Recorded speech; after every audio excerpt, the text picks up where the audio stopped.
एक समय की बात है, श्री सूत जी ने अपने गुरु श्री व्यास जी से कहा कि गुरुदेव, कृपा करके आप मुझे माघ मास का महात्म्य कहिए, क्योंकि मैं आपका शिष्य हूँ। व्यास जी कहने लगे कि रघुवंश के राजा दिलीप एक समय यज्ञ के स्नान के बाद शिकार खेलने के लिए अपनी नगरी से बाहर निकले। उनके सिपाही जंगल में शिकार के लिए मृग, व्याघ्र, सिंह और जंतुओं की तलाश में इधर उधर फिरने लगे। उस वन में वनस्थली अत्यंत शोभा को प्राप्त हो रही थी। उसी समय राजा के सिपाहियों के बाजे की आवाज सुनकर एक मृग वन से निकलकर भागने लगा और बड़ी बड़ी चौकड़ियां भरता हुआ आगे बढ़ा। राजा ने उसके पीछे अपना घोड़ा दौड़ाया, परंतु मृग पूरी शक्ति से भागने लगा।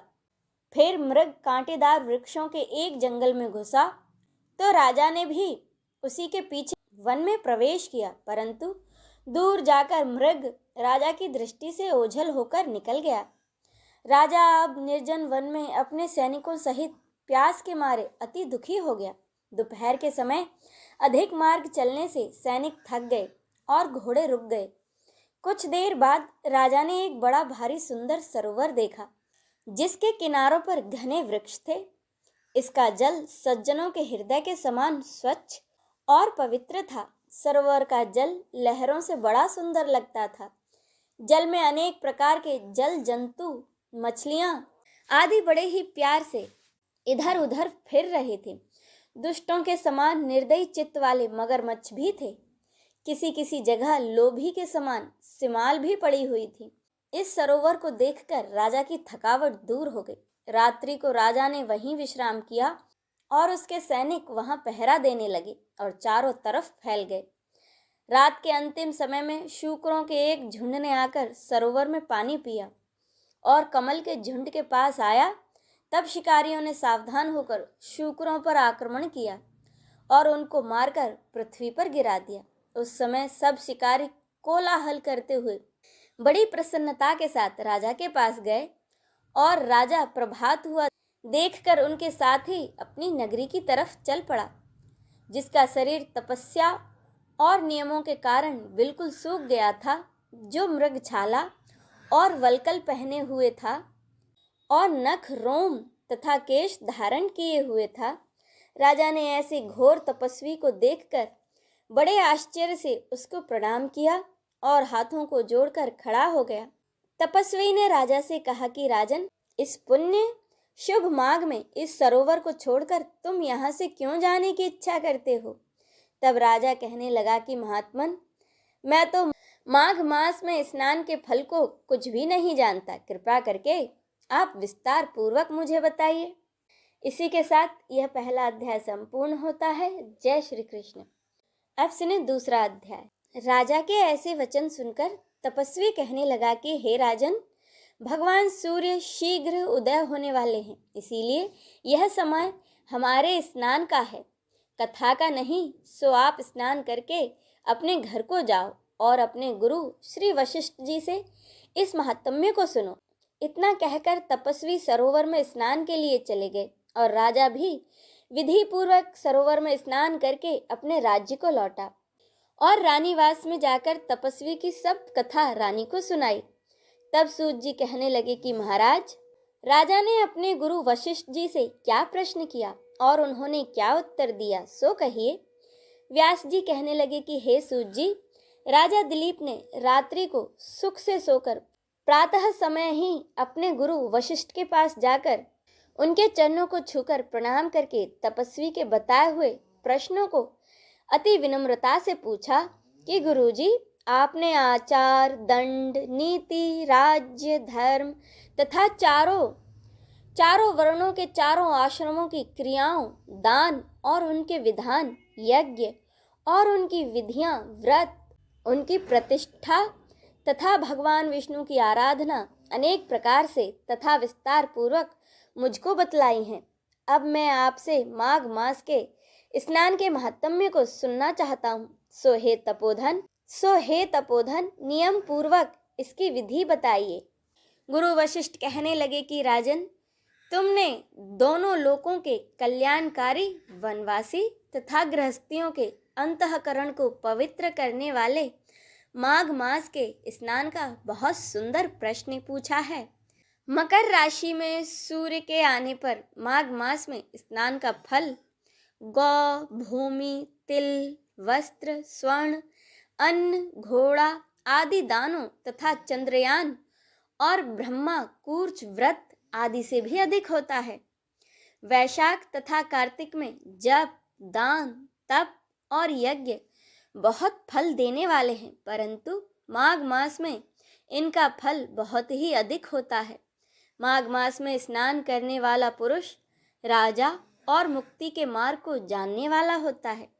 दिव्य दृष्टि वाले महात्माओं ने कहा है कि जो मनुष्य माघ मास में सकाम या भगवान के निमित्त नियम पूर्वक माघ मास में स्नान करता है वह अनंत फल वाला होता है। उसको शरीर की शुद्धि, प्रीति, ऐश्वर्य तथा चारों प्रकार के फलों की प्राप्ति होती है। अदिति ने 12 वर्ष तक मकर संक्रांति में अन्न त्याग कर स्नान किया। इससे तीनों लोकों को उज्जवल करने वाले 12 पुत्र उत्पन्न हुए। माघ मास में स्नान करने से ही रोहिणी, सुभागा, अरुंधति दानशीलता हुई और इंद्राणी के समान रूपवती होकर प्रसिद्ध हुई। जो माघ मास में स्नान करते हैं तथा देवताओं के पूजन में तत्पर रहते हैं उनको सुंदर स्थान, हाथी और घोड़ों की सवारी तथा दान को द्रव्य प्राप्त होता है। अतिथियों से उनका घर भरा रहता है और उनके घर में सदा वेद ध्वनि होती रहती है। वह मनुष्य धन्य है जो माघ मास में स्नान करते हैं, दान देते हैं तथा व्रत और नियमों का पालन करते हैं और दूसरों के पुण्यों के क्षीण होने से मनुष्य स्वर्ग से वापस आ जाता है। परंतु जो मनुष्य माघ मास में स्नान करता है वह कभी स्वर्ग से वापस नहीं आता। इससे बढ़कर कोई नियम, तप, दान पवित्र और पाप नाशक नहीं है। भृगु जी ने मणि पर्वत पर विद्याधरों को यह सुनाया था। तब राजा ने कहा कि ब्राह्मण भृगु ऋषि ने कब मणि पर्वत पर विद्याधरों को उपदेश दिया था, सो बताइए। तब ऋषि कहने लगे कि राजन, एक समय 12 वर्ष तक वर्षा न होने के कारण, सब प्रजा क्षीण होने के कारण, हिमाचल और विंध्याचल पर्वत के मध्य का देश निर्जन होने के कारण श्राद्ध, तप तथा स्वाध्याय सब कुछ छूट गए। सारा लोक विपत्तियों में फंसकर प्रजाहीन हो गया। सारा भूमंडल फल और अन्न से रहित हो गया। तब विंध्याचल से नीचे बहती हुई नदी के सुंदर वृक्षों से आच्छादित अपने आश्रम से निकलकर श्री भृगु ऋषि अपने शिष्यों सहित हिमालय पर्वत पर गए। इस पर्वत की चोटी नीली और नीचे का हिस्सा सुनहरा होने से सारा पर्वत पीतांबरधारी श्री भगवान के समान लगता था। पर्वत के बीच का भाग नीला और बीच बीच में कहीं कहीं सफेद स्फटिक होने से तारों से युक्त आकाश जैसी शोभा को प्राप्त होता था। रात के समय वह पर्वत दीपकों की तरह चमकती हुई दिव्य औषधियों से पूरित किसी महल की शोभा को प्राप्त होता था। वह पर्वत शिखाओं पर बांसुरी बजाती और सुंदर गीत गाती हुई किन्नरियों तथा केले के पत्तों की पताकों से अत्यंत शोभा को प्राप्त हो रहा था। यह पर्वत नीलम, पन्ना, पुखराज तथा इसकी चोटी से निकलती हुई रंग बिरंगी किरणों से इंद्रधनुष के समान प्रतीत होता था। स्वर्ण आदि सब धातुओं से तथा चमकते हुए रत्नों से चारों ओर फैली हुई अग्नि ज्वाला के समान शोभामान थी।